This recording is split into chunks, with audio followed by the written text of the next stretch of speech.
Welcome. We are so glad you're here. Welcome to our church. We believe in church is a place for families to connect with one another and with God.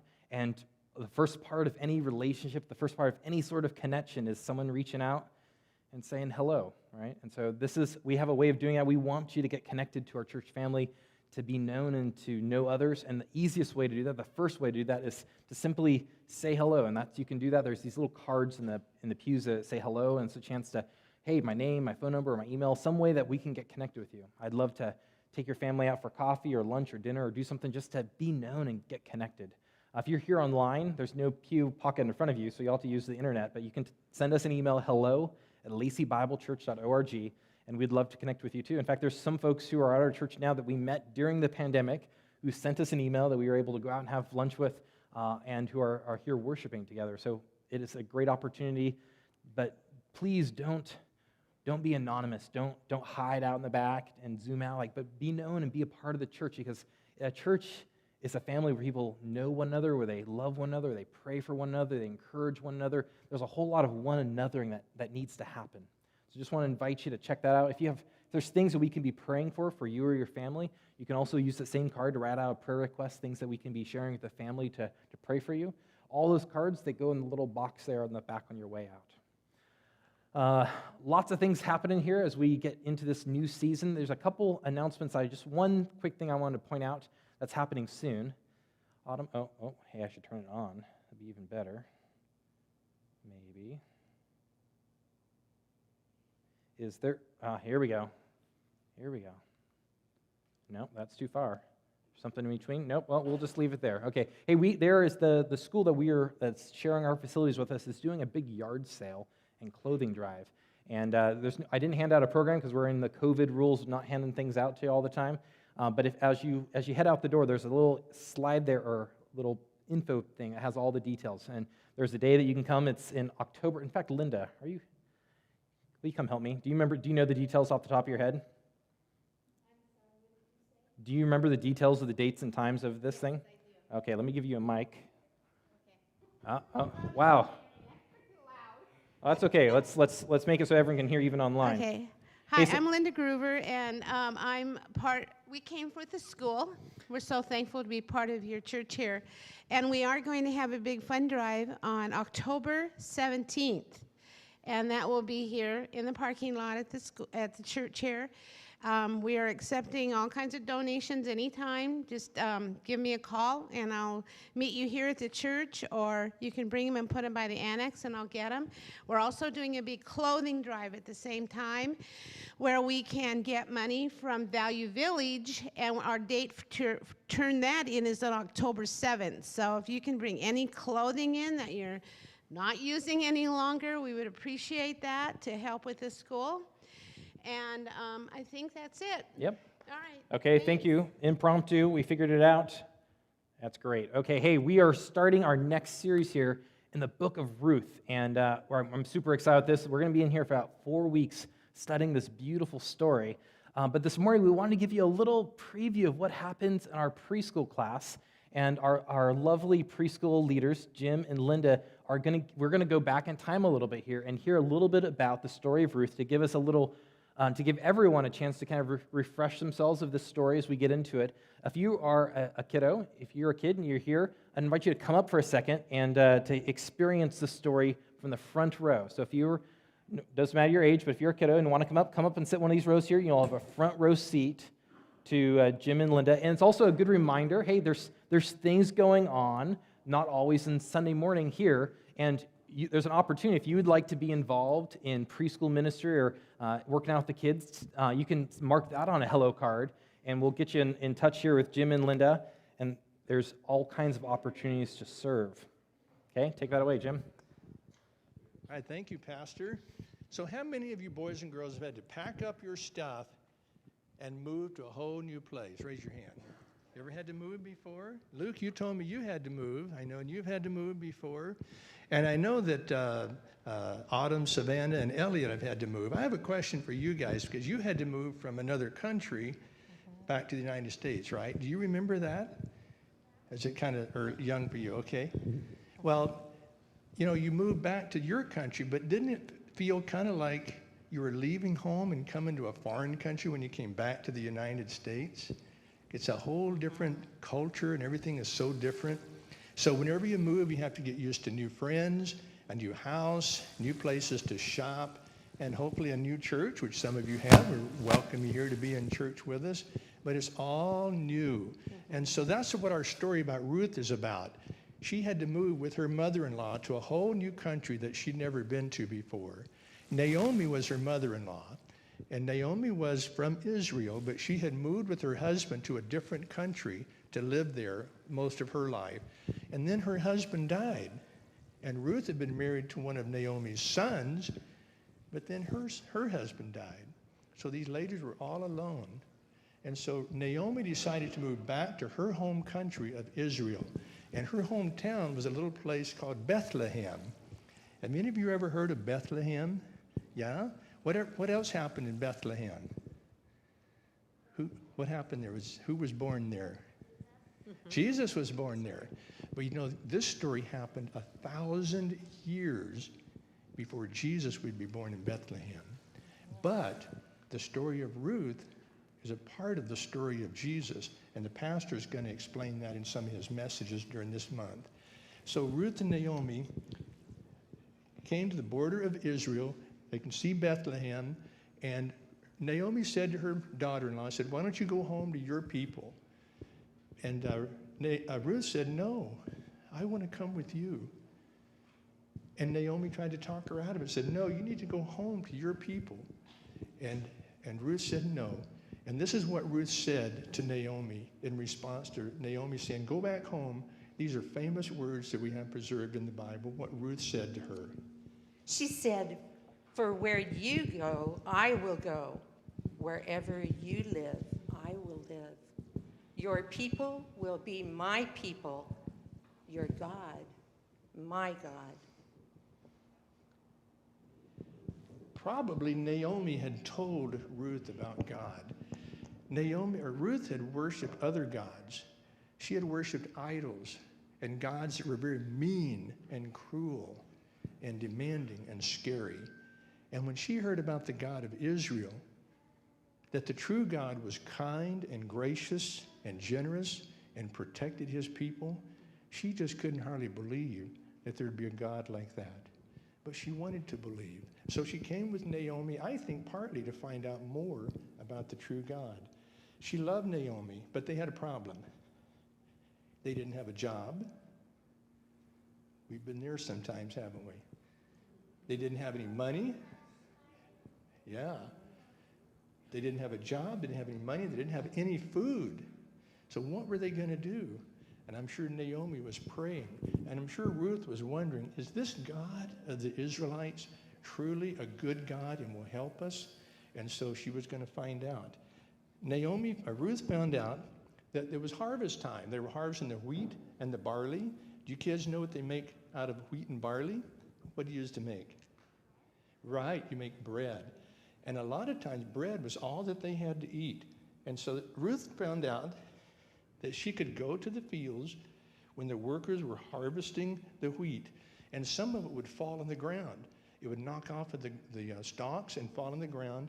So Ruth came with us today to show us. She got down on her hands and knees and is picking up grain right out of the dirt. It was hard work. It was dusty, and it was hot and dry, because harvest time is like right now during August and September. But she worked very hard.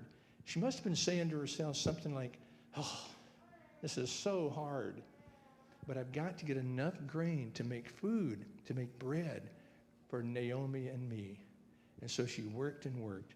Well, while she was working, the owner of the field came around and was watching his workers, and he saw Naomi picking up the wheat, and he said to the boss, who was in charge of all the workers, "Who's that woman?"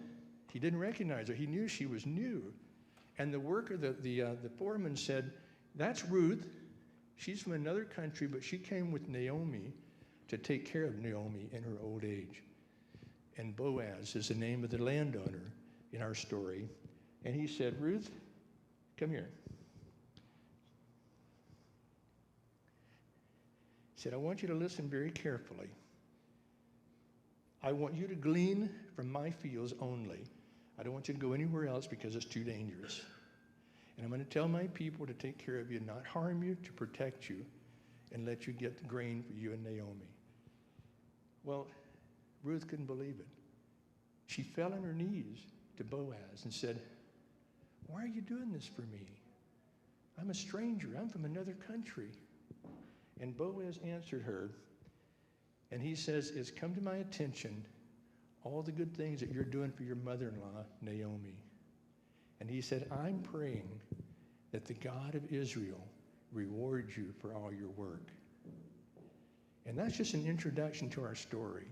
The pastor's going to be explaining not only what these people meant in the Bible, but what they meant because they were to be a part of the story of Jesus later on. But I want to ask you boys and girls and the adults as well. As we study these characters, Ruth, she was caring, she was conscientious, she worked hard. And then Boaz was generous and protective. He was a man of honor. And he did the right thing. I want to ask you kids, as we study their story, you hear the pastor preach, what kind of people are you going to be? We can choose to be mean and make fun of others and even be a bully. Or we can choose to be like Boaz and Ruth and be kind and generous and helpful and hardworking. So what kind of people are we going to be? Thank you. The boys and girls want to go back with us for Preschool Children's Church. You can come with us now. Okay, thank you, Jim and Linda. Thank you guys so much for kickstarting preschool again. Again, if you're a preschool age kid and you'd like to go to the preschool class, follow these guys back. For adults here, just as a reminder, hey, if you'd like to help out, Jim and Linda and Georgia, and there's other folks who are helping out, they would love to have some help too. So that is a little example of what they're doing over there. But it's fun for this next 4 weeks. They're studying Ruth there in preschool, and we're studying Ruth here. So we all are, when you get home, you know what to talk to your kids about is, hey, hear about Ruth and Boaz and what's going on. This is a fun story for us. But if you have a Bible, please open up to the book of Ruth. We're going to be in chapter 1 today as we kick things off. Ruth is a hard book to find in your Bible if you just flip through it because it's so small. It's just a couple of pages. The easiest way is to look for the book of Judges. And when you get to the book of Judges, you can go to the very end of it, and you'll see the couple little pages here at the end for Ruth. So what I want to do here is we get into Ruth. The first verse is going to explain where this all fits in the big story. So let's read this first verse, Ruth chapter 1, verse 1, and we'll start diving into the details. It says, now when it came about in the days of the judges governed, there was a famine in the land. And a certain man of Bethlehem in Judah went to sojourn in the land of Moab with his wife and his 2 sons. And so there's a bunch of information packed in that little verse there. The first is this time period when the judges governed. In the Hebrew, it says when the judges judged, when they were operating. And for those of you who are just joining us, for the last 3 months, we've been studying the entire book of Judges all summer long. And it was a deep and profound book. We spent a lot of time going into the details. I learned a lot. I hope many of you learned a lot as we studied the Judges. 2 big things you need to remember from that period of time. Okay, the first thing was it was a time, and what was going on in the nation was that there was no king over Israel, and everyone did what was right in their own eyes. Everyone's whispering, eyes. That's the period of time of the Judges was everyone was doing what was right in their own eyes. And it's a little nerve-wracking to hear that description because I think today, here in 2020, we live in a period of time where everyone is doing what's right in their own eyes. Okay, so we're in the same spot as these guys were in. So that was what was going on. And the second part of Judges was the cycle, the story. If you remember, there's this big, huge spiral going on. And it starts out with the people, they disobey, and from that disobedience, that would result in a consequence, which ultimately would leave the people to crying back out to God. And when people cried back out to God, the people would then come back to God. And they would say, hey, Lord, send us a deliverer. And God would send a deliverer. And you know the famous names, Gideon, Samson, these great heroes and warriors of the faith. And they would come rescue, and it was great. But then what would happen? They would experience that time of prosperity. Everything would be great. And then they would start sinning again. They'd go back to what they did. In fact, this whole story of the whole cycle is every time they made it back around to starting sinning again, it was a little bit worse than it was the previous time. And so you have this ginormous downward spiral all the way through the book of Judges. The earlier Judges are pretty good. The later Judges are kind of sketchy. And then you get to the end of the book, the last couple chapters, and there's no heroes even. It's just everyone is bad.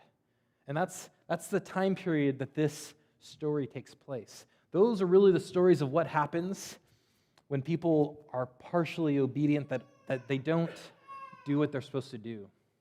Ruth is the story of what happens when you live in that period of time, but you choose to do what is right, when you choose to obey. And it's a beautiful encouragement to us because we live in the same flavor of time, and we can choose to do what is right and see the blessing of that. Okay, so that's the big picture of where we're at in the story. In fact, there's another hint of this is this famine. When did a famine take place in Judges? Anyone remember what judge the famine happened under? It was under Gideon. The Midianites came and for 7 years took all of Israel's food, and so that's exactly what judge was ruling when this story takes place. It's during the time of Gideon. So this is what happens. So this family, this certain man from Bethlehem in Judah, went to sojourn. What is a sojourn? It's a kind of a funny word. We don't use that very often. A sojourn is when you go someplace to live. It's kind of a refugee, to go and because you need something. In fact, in this modern time period where we live, there's many people who are sojourning. I have many friends who lived in Venezuela, and I don't know if you've watched the news, but Venezuela's having not so good times right now. And so a big chunk, in fact, a quarter of the population of the country has fled the country and have gone over to neighboring Colombia or Chile or the United States or various places to sojourn. They didn't permanently become residences of these places, but they just left with nothing on their back because they needed food. They needed provision. So a little warning story of what happens under that style of government. But the important lesson is that people leave when there's needs. People leave when there's problems. And so that's what these guys did, is they left. And we read that and we think, hey, that's pretty normal. That happens, right? But it's actually, in this case, there's a big problem with that.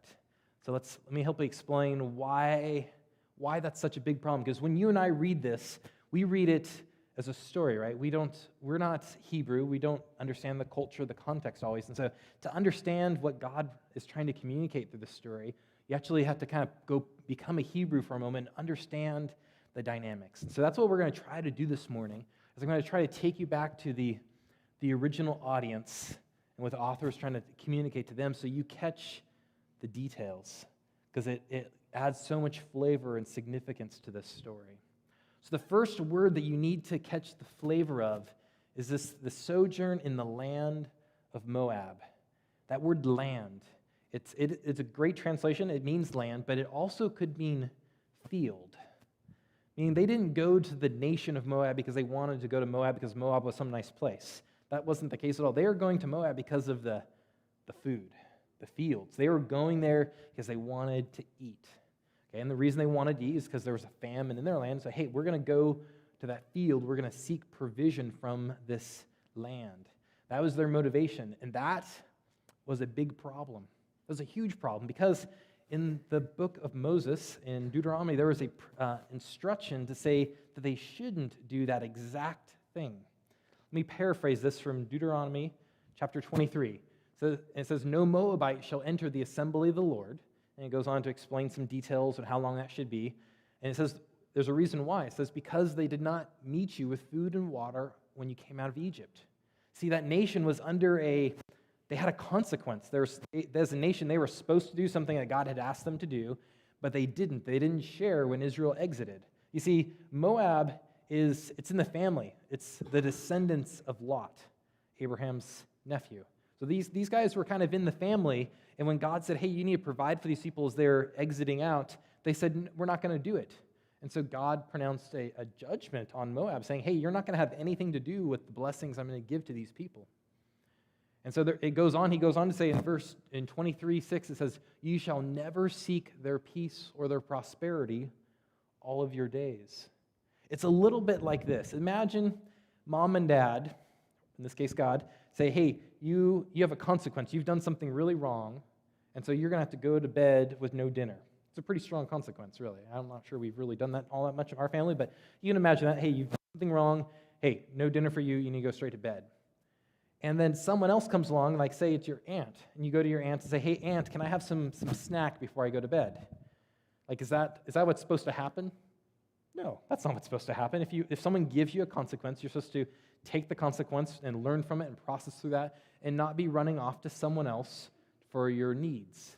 But that's what these people are doing, is that they are told, hey, don't go, like, you're under a famine because it's a consequence. It's because of what the nation has done. But rather than to take that consequence and ask the Lord for provision, they go running off to Moab.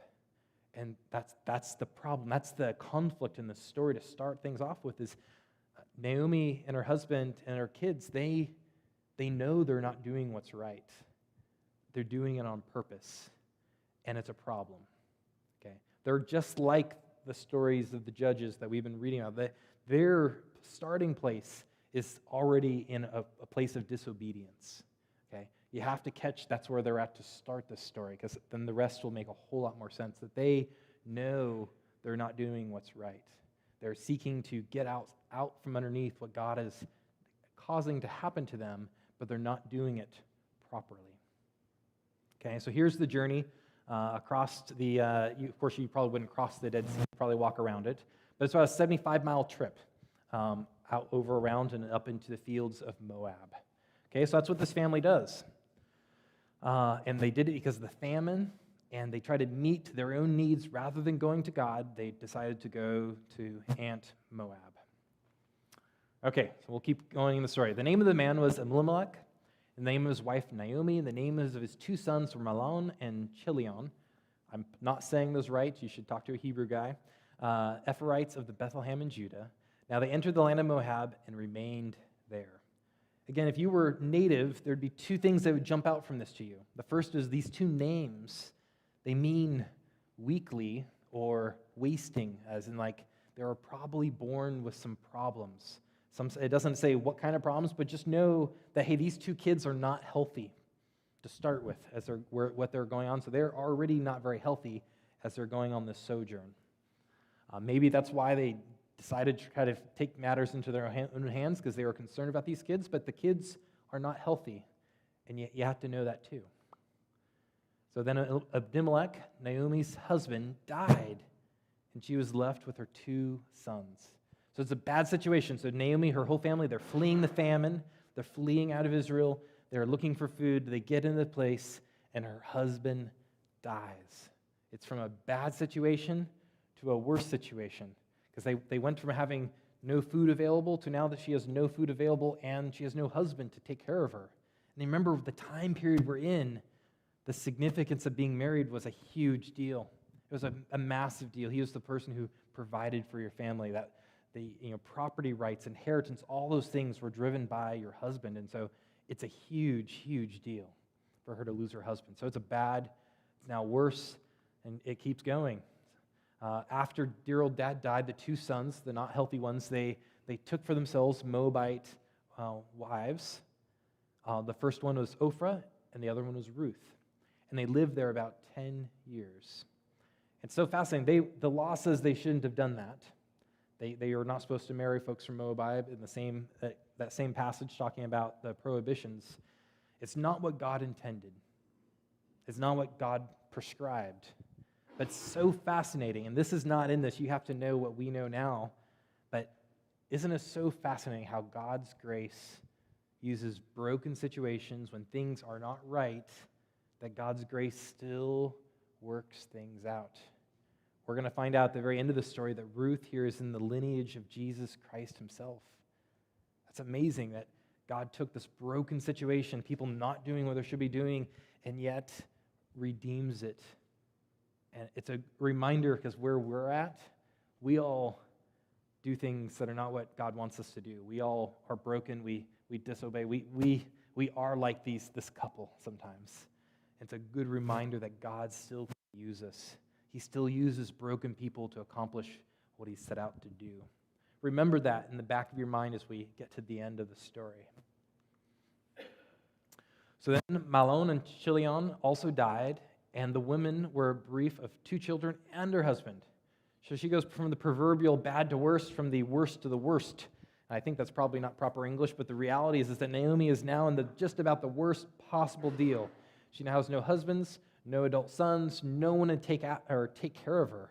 And this is before Medicare. This is before 401ks and retirement systems and public Social Security. Like, that doesn't exist. Her Social Security is her 2 sons, and they just died, and so she has these 2 gals. It's going to be rough. It's going to be really rough. It's going to be really challenging to survive and to live in this period of time. What is she going to do? Okay. Meanwhile, so it's been 10 years. Remember how long was Gideon's famine? It was only 7 years. So it's now, the famine's been done for a couple years now. And so there's a season of prosperity happening back in Israel, and she hears about it. So she arose with her daughters-in-law that they might return from the land of Moab, for she had heard while in the land of Moab that the Lord had visited his people in giving them food. God had empowered Gideon to come and to put down the the Midianites, and there was prosperity in the land again. And so she had heard this and was wanting to go back to that blessing, to go back to that provision. So she departed from the place where she was, and her 2 daughter-in-laws with her, and they went on the way to return to the land of Judah. What's so interesting is that land of Judah is a different word than before. It's no longer land as in fields. It's now back to the nations, back to home. And what's happened here is there's been a radical change in Naomi's heart and mind. She started off leaving, trying to take matters into her own hands, and she's been broken by hard and difficult situations. The losing of her husband, the loss of her sons. She has been broken. You're going to see this a little bit further on in the story, but her heart has changed, and she now wants to return back to a place of blessing, to return back to God. And the way to do that for her is to stop doing what was wrong, which was seeking her own provision, but to go back. And so it sets up the huge radical shift here.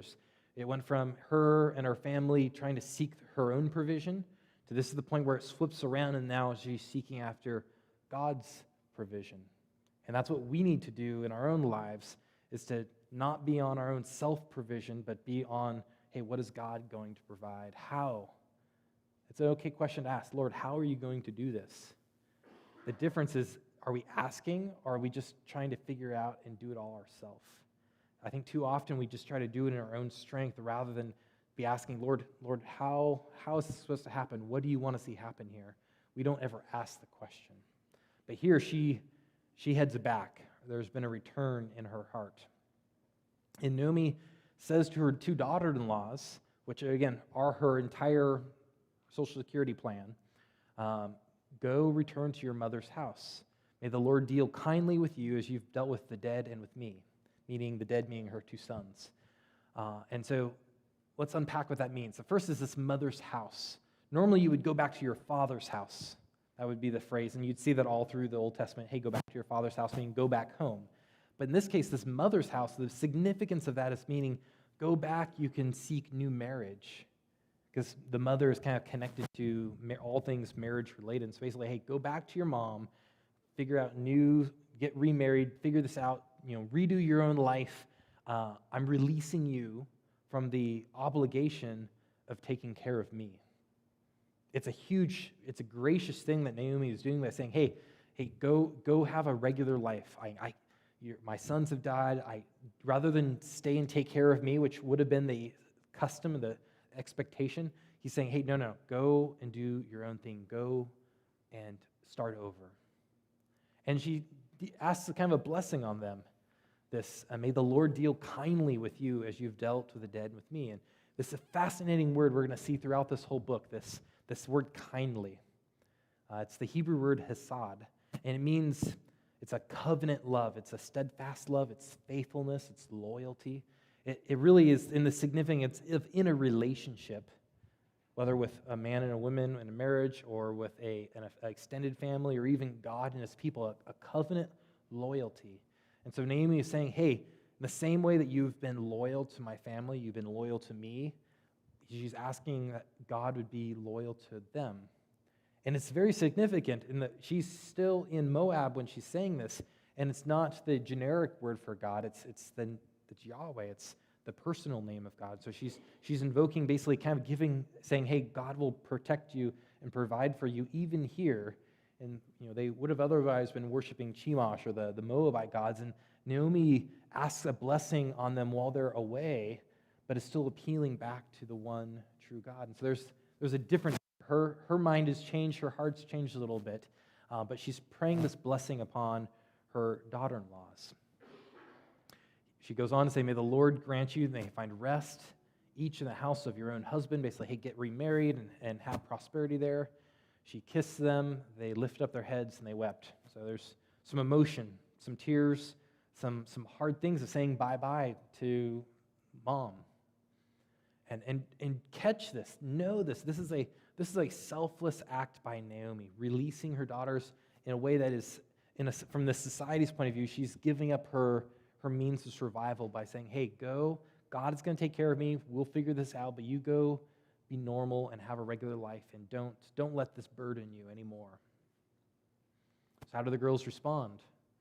Both of them, they say, hey, no, we're going to come with you, we're going to go with you to your people, we're with you, okay, Mom, we're not going to leave you, we're with you. So that's how the kids respond, the in-laws.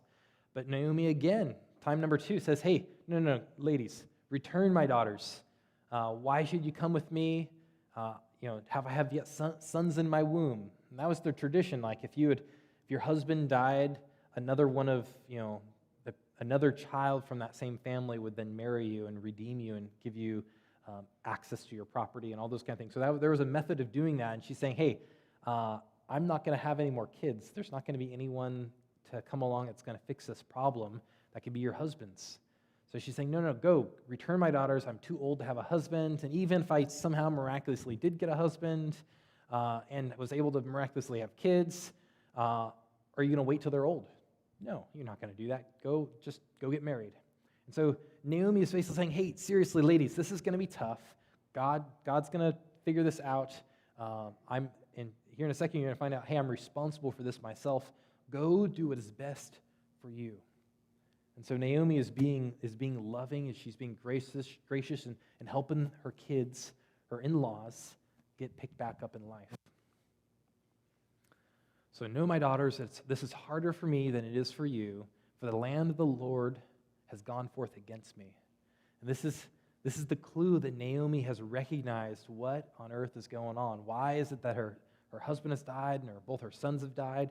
It's because that her family is under consequence. There's divine consequences because of her family's disobedience to the whole trial of having the famine, that she's experiencing the consequences of it. And so she's kind of realized that, hey, this is my responsibility. I need to go make it right. I need to return. But you guys, this is not your deal. Like, the fact that they died was on me, not on you. So that's the motivation behind her sending them away is, hey, my family needs to start over. You guys can start over too. And so, big cry fest. They lift up their voices and wept again. And Ophrah kisses her mother-in-law, but Ruth clings to her. So Ophrah, one of the daughters, finally kisses goodbye and say, hey, I love you, Mom, but I'm going to take your advice and move on. And a lot of people give her a hard time for that, like she's done something wrong in that. And I don't think that's the case. She's obeying an older woman. She's obeying the counsel of this person. Like, it's a good thing. It's normal. In fact, in this case, it's really walking forward in that blessing. Okay, so don't give her a hard time about it, even though Ruth does something different.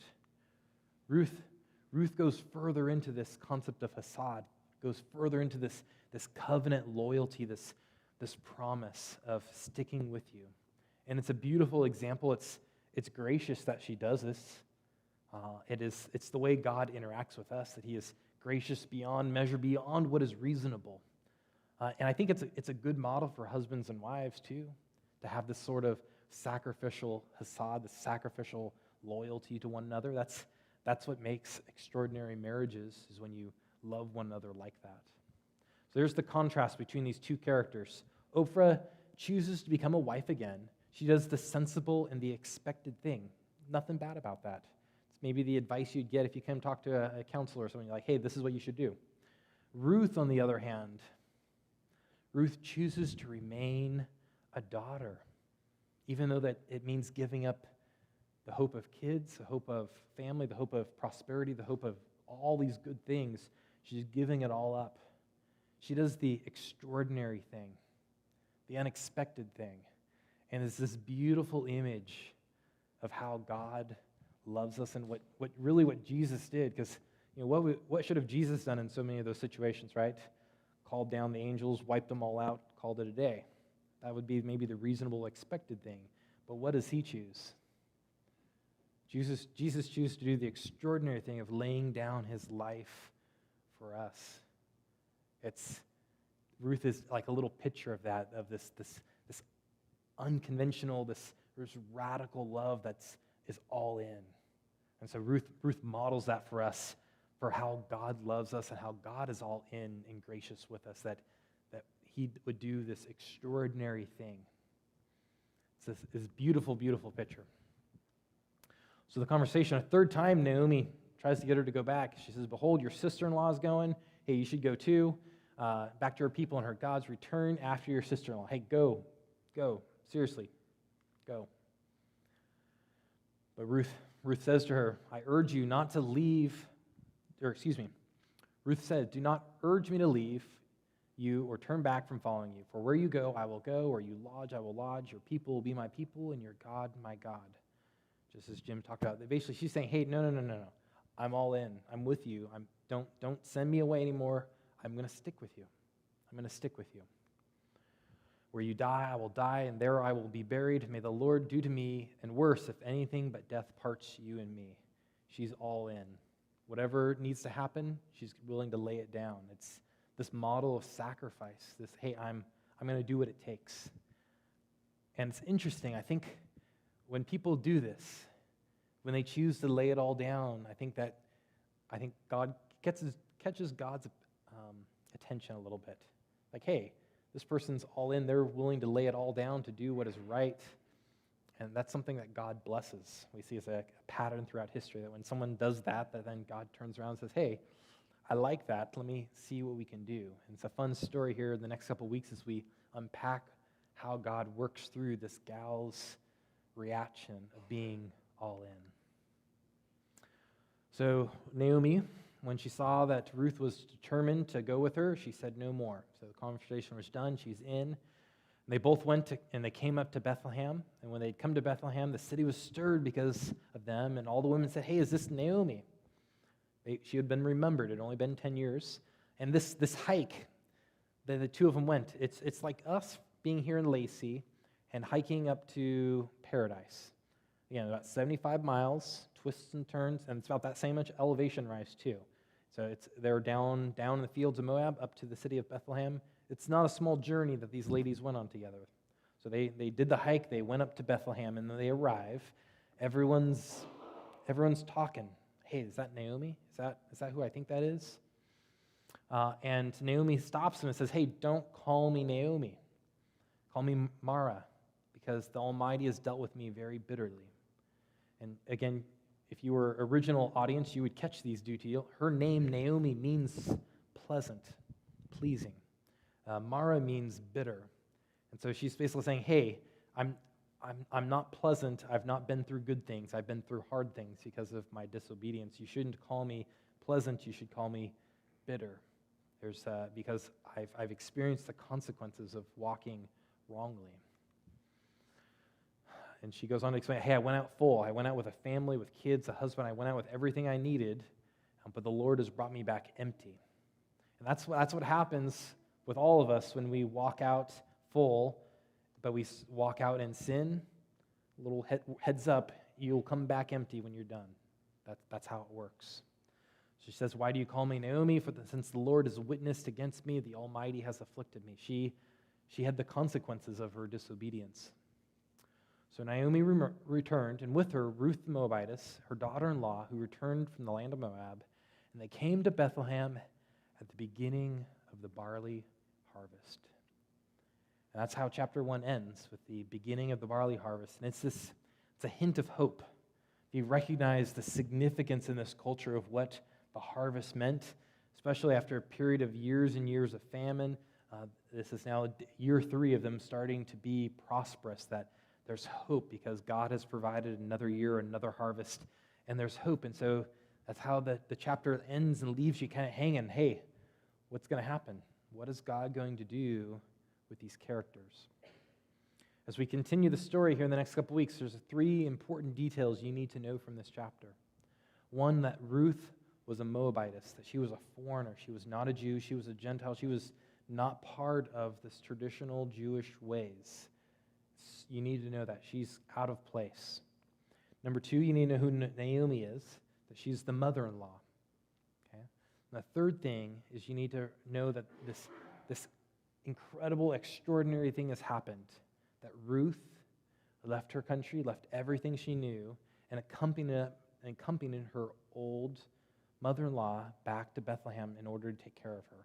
And she did so out of this covenant, out of this love for the family, doing what is right beyond what was expected, but she did the extraordinary. You'll be ready for the next couple of weeks. Before I leave you, a couple things to take away from this, some so what's here in 2020. Number 1 is return. Return to the Lord, no matter where you're at. If you know that there's some sin that you've done, or there's something that you've not done that you know that God wanted you to do, it's always the right time to say, hey, Lord, I'm back to you. I'm going back to what you've asked me to do. I'm going to leave where I've left, and I'm going to go the right direction. And God is gracious. He's patient. He's forgiving. It doesn't matter how many times we've done that. He's willing to take us back, but we all need to do this. We all need to say, hey, Lord, I'm turning from what I'm doing wrong, and I'm heading your way. I'm returning back to blessing. That's the first challenge if you're in that season of walking away to return. Number 2 is this question, and I want you to be thinking about this over the next couple weeks. This question of, will God provide? It is a huge implication in your life if you believe that God will provide for you or not. You see, when we don't believe that God will provide, we do things that are dumb. We try to do things on our own strength. We try to make it work. We use our best efforts and things, but we don't pray about, we don't think about, we don't rely on God. It's one of the lessons I learned as a missionary overseas. You know, it was a hard deal for me to leave my engineering job. It was very cush, it was very comfortable, nice 401k to set that aside and go serve. And while I was down there, I learned some things about provision. It was a crazy country where even if you had money, you couldn't always buy stuff because it wasn't there. The phrase we used was no I. There isn't any. Doesn't matter how much money you had in the world. It's almost like a couple months ago when you wanted to buy toilet paper in 2020. It doesn't matter how much money you had. It wasn't on the shelf. Okay? And who knows? I don't know where our future lies as this country, if we're going to continue in a time of prosperity or if we're going to not continue in a time of prosperity. But the truth is when we lived down in Venezuela, when there wasn't any of these things, God still provided every time. Like, he provides. And so the question is, are we going to trust in him? Or are we going to hold on to it and try to do it ourselves? Okay? Pray about this. Think about it. It's such it changes everything in your life if you can release the need to be the provider and let God own that. Let God own that. Third thought from all this is this hasad, this loyalty, this graciousness of being faithful. And I pray for those of you who are in marriage relationships that you would think about this concept of this covenant love, this action, this mindset to people that says it doesn't matter what they do, it doesn't matter how they sin, it doesn't matter what happens, that I'm going to be faithful, I'm going to be loyal, I'm going to lay down what it's going to take to be a blessing to them. I think as husbands, if we all did this, it would make for extraordinary marriages. If ladies, if you would do this, it would make for extraordinary marriages to have that sort of covenant love that is, even when it's not good for you, even when it's not right, because, hey, they did this and that was wrong, and not that I'm not saying you should deal with it being, Not saying there's not instances where things need to be dealt with, because there are. But in general, if we would practice this covenant loyalty and grace toward people, I think it's transformative to marriages. And as we look at the next couple weeks, we'll expand on that topic too. But the last thought here, and I'm going to invite the worship team to come back up, is this concept of hopelessness is just the beginning. You see, for all of us, we can be in a moment where we think we have it all figured out, and when that's the place where we're at, we don't lean into God. We just are very comfortable doing it our own way, our own thing. And God often uses circumstances to get our attention. And so the very moment when we realize, hey, I cannot do this, I'm not able to, how on earth, like when we start losing hope, Lord, how on earth is this even possible, whether to pay that bill, to make this marriage work, to see this kid raised, to see my grandson brought back, or this health issue, or whatever it is. It's not until that moment of like, Lord, how? And just us getting to that point where we cry out to say, Lord, how is this going to happen? That's where it begins.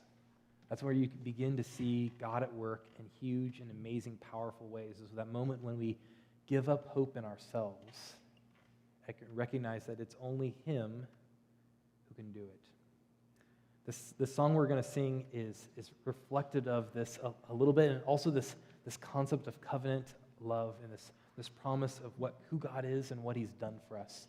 So I'd like to invite you now to stand as we sing this, but just meditate on these words of this reality of God's love for us, what He has done. He laid down His life for us, and that we can approach Him, we can interact with God, the God of the universe, in prayer because of His great love and grace toward us.